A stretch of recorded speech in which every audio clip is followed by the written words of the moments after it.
का हाल बा दोस्तों। नमस्कार। आवा। अरे कैमरे पर मोछा बैठ गया। तो का हाल बा दोस्त, आई होप आप लोग स्वस्थ होगा, मस्त होगा और अपन पढ़ाई जबरदस्त तरीका से करत होगा। हमी के 2027 खातिर तैयारी चालू कर दिल बा इंसान। तैयारी के अपन बेहतर करल चाहता रहा तो है ना, जो करिया के अंदर दिखत है के सब्सक्राइब कर लिया। अब देखा ध्यान पर, मैथ से तारा बहुते डर लागेला, हम जाना था। अगर वो डर के खत्म कर चाहता रहा तो हमरा साथे जुड़ जा। मैथ में तारा के 100% गारंटी बा। टेबल देख के समझ सको तारा, इतना ही कम उम्र में मैथ पढ़ाते हैं तो बहुत कुछ जान गए लोग। अब देखा ध्यान पर, वीडियो को पहले डायरेक्ट में कर लिया ताकि जल्दी जल्दी वीडियो के तो टाइम भी बचा सकता है। दो चर वाले रैखिक समीकरणों का युग्म ज्यादा ना, डेली के आधा घंटा देखबा मैथ में 95 प्लस 100 लावे के गारंटी हमरा से तू कोरा कागज पर लिखवा सकता है। लेकिन ओकरा खातिर तारा डेली पढ़े के पड़ी। ई ना कि एक हफ्ता में एक बार वीडियो खोल के देख लेनी, पढ़ लेनी, ऑनलाइन के माध्यम से ध्यानपूर्वक देखा। अब देखा आगे, pair of linear equation in two variable chapter number 3 हमी के पहले मेंशन 2027 का थी। चैप्टर नंबर 2 के कंप्लीट कर ले मेंशन, जाके देख सकता रहा, चैनल में मिल जाए। आगे हमी के पढ़े के पहले से बता दी कि हई जो बा क्लास 8 में हे टाइप के पढ़ लोग बा, क्लास 9 में हे टाइप के, क्लास 10 में हे टाइप के पढ़े बा। बेसिक नॉलेज के बारे में बात कर लिया जा, इतना ही नॉलेज रहे चाहिए बेसिक, इस चैप्टर तरह समझ में आ जाए। कांस्टेंट के कह जैसे यहाँ पे लिखा था 2y प्लस के x इक्वल में 10 है के, थोड़ा और सीधा लिख दी 2x प्लस के 3y लिख द इक्वल में 10 जीरो है में देखा जो है x लिखल है के कहल जाला वेरिएबल यानी अचर। x प्लस के y या में ABCD जो भी आ जाए के कहल जाला अचर है के कहल जाए 1 2 3 4 है में जो है के का कहल जाए अचर।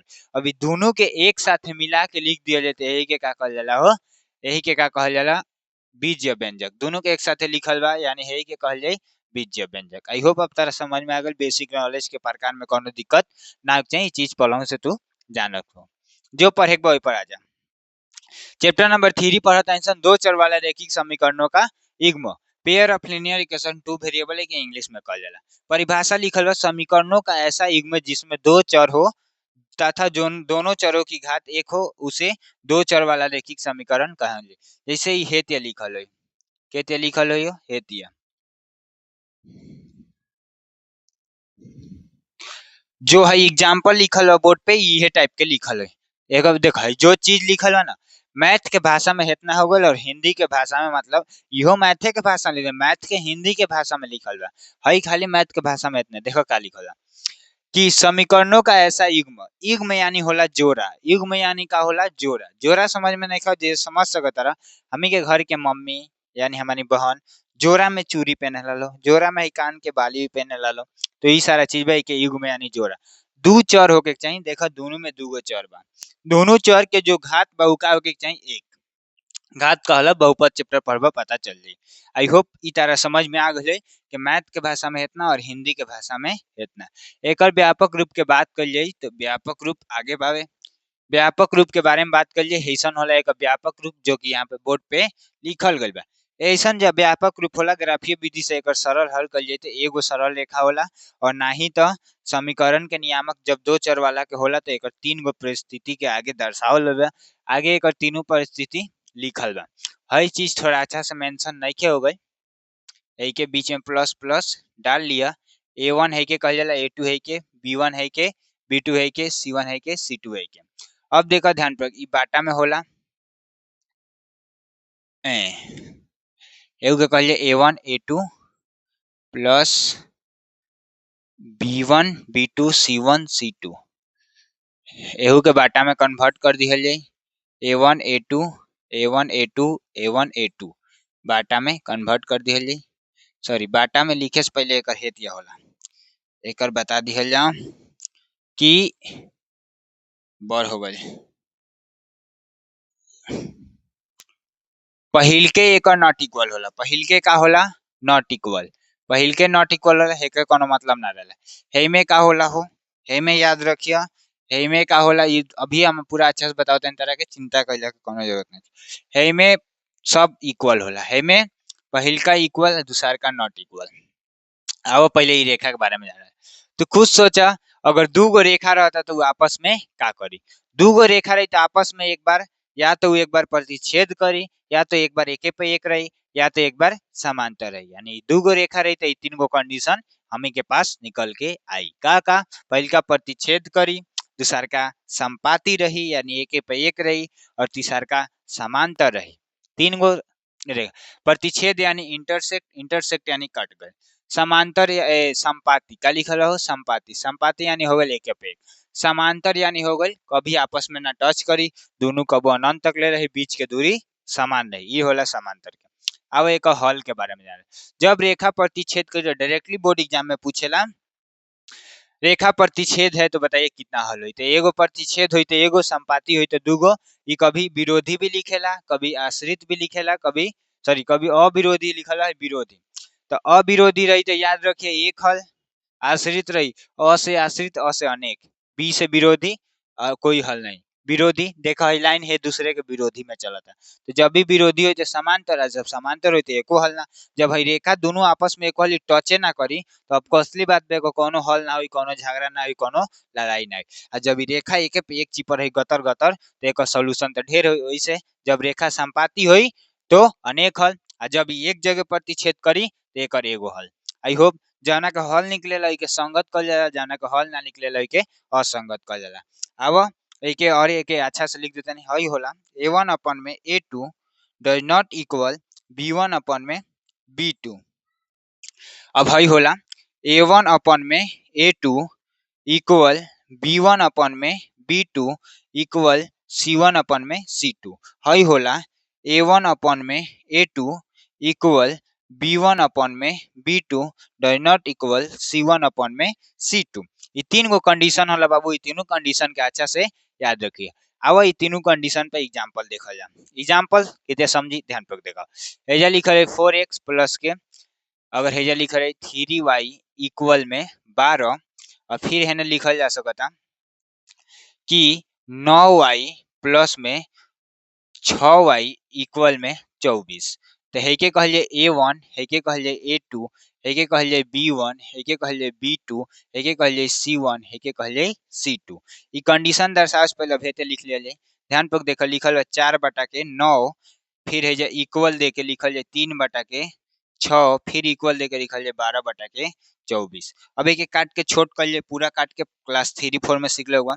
हई कट जेते हो जाए 1/2, हइयो कट जेते हो जाए 1/2।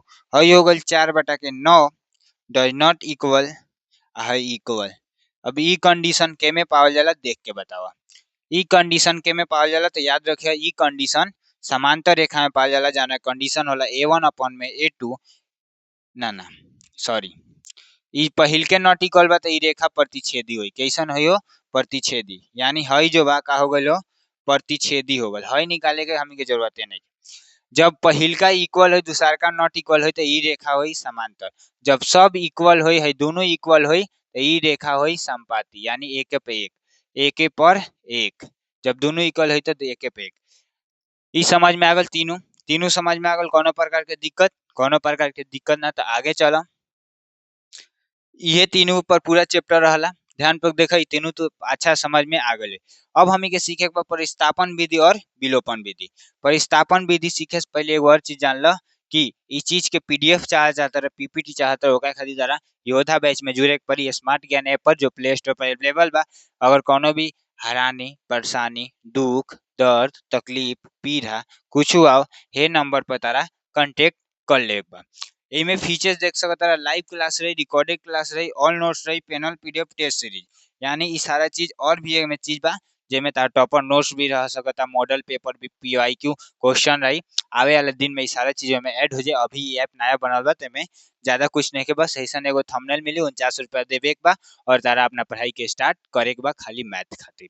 अब देखो ध्यान पर 49 रुपया बोरे में लिख दिल बानी कि कोनो बच्चा के साथे धोखा ना होको। अब आगे देखो परिस्थापन विधि होला, विलोपन विधि होला। एगो क्वेश्चन लेता एनसीईआरटी बुक के क्वेश्चन, एनसीईआरटी बुक के क्वेश्चन ही ले लिया जा। देखा अब हमें 3 गो क्वेश्चन में पूछेला, बताइए रे एक बार और अब ये चीज के जान लिया जा। एक बार ए के रिवीजन, एक बार ए के रिवीजन, एक बाद क्वेश्चन पूछता नहीं। जैसे यहाँ पे एगो क्वेश्चन बावे, हेजा क्वेश्चन पर ध्यान दिया। क्वेश्चन बावे कि 5x एनसीईआरटी बुक के क्वेश्चन बा 5x माइनस के 4y प्लस के 8 इक्वल में 0, 7x प्लस के 6y माइनस के 9 इक्वल में 0।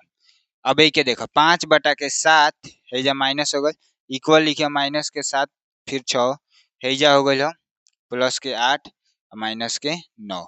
देखो है ये नॉट इक्वल बा, जब है ये नॉट इक्वल बा कट के कितना हो जाता हो, तो ये हो जाए 2/3।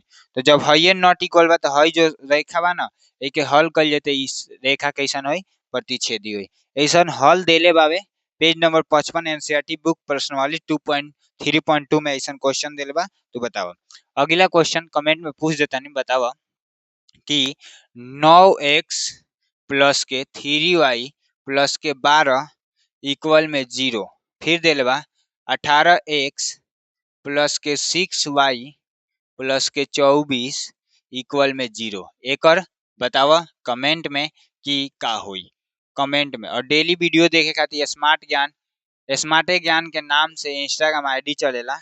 आज के डेट में कोनो बच्चा ऐसे नहीं खसन जो इंस्टाग्राम ना चलावसन। एकर रेखा के बतावा कैसन होई कमेंट में जरूर बताइए। अब देखा हमी के दूगो एकर परिस्थिति बा, एगो ग्राफीय विधि जो एग्जाम में 5 नंबर के फिक्स आला, इस चीज के हमें के एमे डिस्कस ना कर लिए खातिर एगो अलगे वीडियो आई। बीजगणितीय विधि से 3 गो विधि होला जौन हई विधि तारा सिलेबस में नहीं के परिस्थापन विधि और विलोपन विधि के सीखे बा। विलोपन विधि तो हमें लागत है इतने दूर में खत्म हो जाए। विलोपन विधि से आवे एगो क्वेश्चन सॉल्व करते हैं तरक बाबू।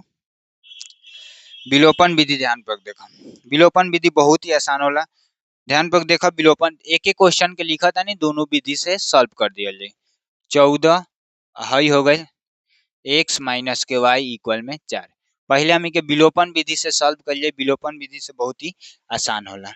विलोपन विधि से सॉल्व करे से पहले है हम के सॉल्व मान लेता है, क्वेश्चन भी यही से सॉल्यूशन यही जैसे करता है। ध्यान पर देखा सॉल्यूशन यही जैसे क्वेश्चन हो गई, एक बार क्वेश्चन तो कम स्पेस वैसे लिखा था।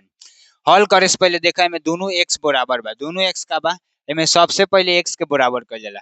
मान के चलो हेजा 3 लिख रहे थे, 2 लिख रहे थे, 2 से हेजा गुणा कर देता और 3 से हेजा ए सब में गुणा करके हेजा लिख देते हैं। मैं नहीं लिखल वही से डायरेक्ट हेजा घटावल जाए एकर साइन चेंज है, प्लस में बा ना तो ये माइनस में हो जाए, माइनस में बा तो प्लस में हो जाए, ये प्लस में बा तो माइनस में हो जाए। यानी है x प्लस में बा ये x माइनस में बा तो ये कट के 0 हो गल। तारा पता होगा चाहिए कि x माइनस ई होला 0 और x गुणा में x कर जाला तो होला x स्क्वायर और x प्लस के x के जोड़ल जाला तो होला 2x। ये बहुत ही इंपॉर्टेंट बात बावे जो कि बहुपद चैप्टर में जेब तो पढ़ावल गइल बा। अब यहाँ पे कट के हो गल 0 तो यहाँ पे कुछ ना लिखल जाए।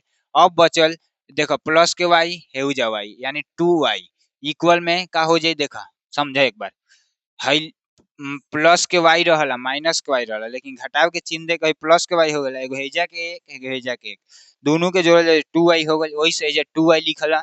हेजा 14 में से 4 गले तो कितना हो गले 10 और कट के हो गल y के वैल्यू 5। y के वैल्यू कितना आ गल 5। एगो कोनो समीकरण लिख अब आराम से आ सकता, कोनो भी समीकरण लिखल जाए तब आंसर आ जाए। y के वैल्यू ध सिंपल आ जाए, y के वैल्यू ध x हेजा हो गल और हो गल 14 माइनस के 5, x के वैल्यू आ गल 9। यानी ये जो वैल्यू आइल है जब पुट कर लिए कोनो भी समीकरण में x प्लस के y इक्वल में लिखल बा 14, हेजा देखा x के वैल्यू आइल बा 9 प्लस के 14 इक्वल में देखा है 14 है 14, ये बराबर हो गल। इहे इस चैप्टर के खासियत बा। हेजा लिखल है x माइनस के 4। अब देखा हेजा x के वैल्यू 9 माइनस के 5 इक्वल में 4 है 4 आ गल है 4। आई होप तारा समझ में आ गल है, स्क्रीनशॉट लिया और स्टोरी पर मेंशन कर। अब देखा ई रहला विलोपन विधि, का रहला हो विलोपन विधि। विलोपन विधि सीखला के बाद अब सीखल जामी के परिस्थापन विधि। यह क्वेश्चन के परिस्थापन विधि से भी सॉल्व कर जाए। लिखा रहला x का लिखा रहला हो x प्लस के y इक्वल में 14 x माइनस के y इक्वल में 4। अब हमी के पहले ही से पता बा के विलोपन विधि से सॉल्व कर लेबा इंसान, x के वैल्यू आइल बा 9 y के वैल्यू आइल बा 5। इस चीज के बस याद रखा। अब यहाँ से सॉल्यूशन कर जा, ई समीकरण 1 हो जाए, हई समीकरण 2 हो जाए। ई बनावे खातिर एगो और समीकरण के हमी के नियुक्त कर जाए, एमे से एगो समीकरण बना ले जो कि हम पहले समीकरण से बनावतानी। x हेने रखतानी है 14 के लिख देता नहीं है माइनस के वाई है हो गल। ई समीकरण थर्ड मान लिया जाए। कितना मानल जाए? थर्ड। अब देखा में हम लिखे लाखे ना कुछ बस डायरेक्टली सॉल्व करता नहीं। अब ई जो समीकरण 3 के मान बा समीकरण 1 के बनाल गए तो 2 में रखल जाए। तो यहाँ पे लिखिए समीकरण 3 का मान समीकरण 2 में रखने पर, समीकरण 3 का मान समीकरण 2 में रखने पर x का मान, सॉरी x के मान लिख ले जा, x का मान, x के मान निकल रहा है, x के मान समीकरण 2 में रखने पर तो समीकरण 2 लिखल जाए x माइनस के वाई इक्वल में 4। तो समीकरण x के मान रखा, x के मान पते बकाइल बा तो रखिए 14 माइनस के वाई और फिर हेमे को होगल माइनस के वाई इक्वल में 4। अब देखा 14 के 14 हो गए हेजा एक हेजा एक दोनों एक एक जुटी तो माइनस के 2 आई हाई हो गई 14। अब हाई हो गई माइनस के 2 आई हाई 14 4 हेने गल 14 हेने आई तो कहा माइनस के हेजा हो गल माइनस के 10 हेने हो गल माइनस के 2 आई माइनस से माइनस कट गल 2 से 10 कट गल वाई के वैल्यू कितना आ गई 5। वाई के वैल्यू कितना आ गई बाबू 5। वाई के वैल्यू 5 आ गई दिक्कत तारा कोनो प्रकार के दिक्कत ना होके के चाहिए। वाई के वैल्यू 5 अला पर अब है कोनो समीकरण में तो हम समीकरण 3 में रखें। अब वाई का मान समीकरण वाई का मान है जो लिख ले वाई के मान समीकरण 3 में रखने पर का हुई तो समीकरण 3 का दिलवा 14 माइनस के वाई। अब है जा x के मान आराम से निकल सकते। सोचा ही क्वेश्चन कितना आसान रहा। x के मान कितना आ गई 9 जो कि बोर्ड पे पहले ही से लिख दिया गया। तो ये रहा परिस्थापन विधि और एक पिछला सीखला विलोपन विधि। आई होप तारा ये पूरा टॉपिक अच्छा समझ में आयल है। समझ में आयल है तो आपसे लाइव क्लास चला जाए एक और सोल्यूशन जाने खातिर जल्दी से हमारा ये पेज के फॉलो कर। तब तक के लिए जय हिंद। एक जल्द ही ऑब्जेक्टिव क्वेश्चन लावल जाए वो ऑब्जेक्टिव क्वेश्चन ऐसा रही टाइप वाइज। तब तक के लिए है एगो इन्फॉर्मेशन बा जरूर ज्वाइन कर लिया बैच के प्ले स्टोर पर जा ऐसा को लोगो मिली डाउनलोड करा। जय हिंद जय भारत।